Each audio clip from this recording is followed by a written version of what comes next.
ladies and gentlemen, your host for this evening, Tanya Hadzhieva. Welcome to the 10th episode of the Wake Up Call Show with me, Tanya Hadzhieva. Tonight I have a very special guest, Michelle Watson, best-selling author. Hi Michelle, thank you so much for being my guest tonight. Hello Tanya, thank you for having me. So what was your wake-up call to start writing books? Standing at a crossroads and just realizing that I had just attempted to take my life. And going back home crying and realizing what I had just done. I had at the time two of my children, my daughter was 5, my son was 2, and I just literally cried because I realized I was going to end my life at that point.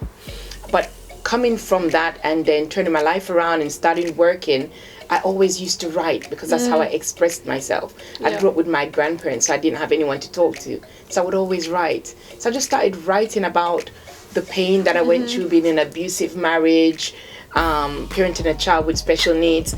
I just wanted to let that out. And somebody said to me once, why don't you share this? And I thought, who's going to read it? Nobody knows me. But I just jumped the gun one day and thought, you know what, publish it. And so I did. And then I had people coming to me and saying, you know what, oh my God, that story was so inspirational. People didn't know that I had gone through that because they saw me and, you know, you smiley face, but you don't know what anybody's going through inside. Yeah, that is right? Completely true. And that's where it all started from. And I started doing it, started helping other people to do it. But I didn't realize I knew that much until somebody said to me, why are you not offering this as a service? And then I challenged myself. So I actually challenged myself. So my second book, I said, you know what, I'm going to write it in 90 days. Write it, edit it, design it, publish it in 90 days. And I did. Became a bestseller. I received a letter of commendation from Her Majesty the Queen. And I thought, I can really do this. I can really use this or utilize this skill and turn it into a business.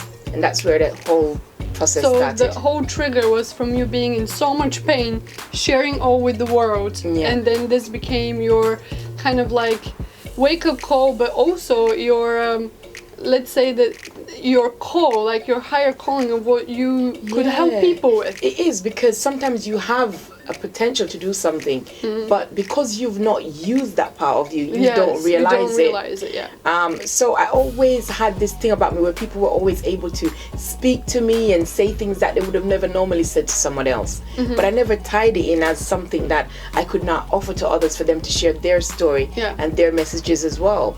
And at the time I wasn't doing anything. I wasn't in business, so I was thinking, little old me, how is it gonna work? But then the more I continued, the more I realized that so many people have massive stories, their pains, which they're now using as a skill or a tool to help other people. So why not compile that, put it into a book so that other people can have and share that story? Wow, that is so powerful, because I know some people do healings through art, some people do it through writing, so everybody's different. Some do it through, with music. I'm actually writing a book myself now. So see, I'm gonna need you to advise me on how to continue with my writing. So for all of you out there that maybe you're struggling, you don't know how to write a book, or you've never done it before, Michelle is here to help you to make this process very easy. I'm sure you're gonna set targets for 90 days. You do that, you're very on point. I set targets, but you know what? It's simple steps, and a lot of people don't realize it because they look at the whole step as one whole staircase. It seems so difficult, but if you just look at one step at a time, and you have the amount of people come to me that say, I don't have a story, but everybody has a story. You're also a speaker. Tell me more about it. How did that came up? Right, so I used to speak quite a lot. I was a part of my debate team at school, but again, it was something that I didn't realize that I could use and make a difference. In my church, I normally speak to motivate individuals and stuff like that. And then when I did the book, I then got invited to schools to speak to parents with children that had special needs, and speak to women that have gone through abusive relationships. And I realized that the more that I was speaking, the more people were saying, oh wow, your talk really inspired me, really made a difference. And then I joined Andy Harrington Speakers Academy. And when I went there for the first time, they were like, how long have you been doing this? I'm like, it's my first time. Wow. And it just spiraled from there, and now I'm one of the ACE mentors in the academy, also coaching other individuals on how to do public speaking. I've been to Dubai, Bali, spoken in Amsterdam, quite a few places. So it's been phenomenal. I think the biggest crowd I've spoken in front of is just over 1,000 people at National Achievers Congress. That's in Excel. So it's been phenomenal. I love it. It's a passion of mine. I just love it. Well, once you unlock it, you see it not as a work, but you actually, it flows. It flows naturally. It does. But I normally say to individuals, don't just do something. Do something that you're passionate about, because even when you're tired, even when you're feeling pain, even when you're going through things, if it's a passion for you, you will still be able to do it naturally. That's true. So you can't get me to shut up now, right? So, but yeah, so that is a special part of my journey. So from your story, what would you like to share as tips to the audience out there for maybe people that they want to come out of the shell and they have pain like you? What would you encourage them to do? Right. So one of the things I realized that people tend to think about the fact that, oh, how can I get that information out of my head, right?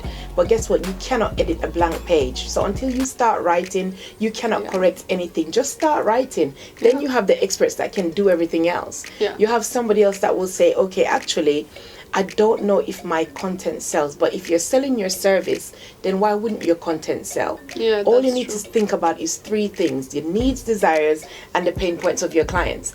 The moment you start addressing those things, just think about the questions that your clients have in their head. What's going through their mind? And start answering those, and you'll realize the amount of content that you actually do have. And the next thing I will say is, for those people that you've gone through a challenge or experience and you're thinking maybe it's not big enough for anybody to read about, but just remember, somebody else out there may have taken their life, gone through depression, because they're going through the same road that you've already journeyed. So a saying that everybody's getting to know me by now is this: a story not shared is a message not heard, and a life not saved. Wow, that is a very inspirational quote right there. Thank you so much for sharing that with the audience and being my guest tonight. You're such an inspiration. So if you want to hear more of Michelle, she's also going to be exhibiting in our Women's Fair and come to all of our events. She is a member of High Profile Club.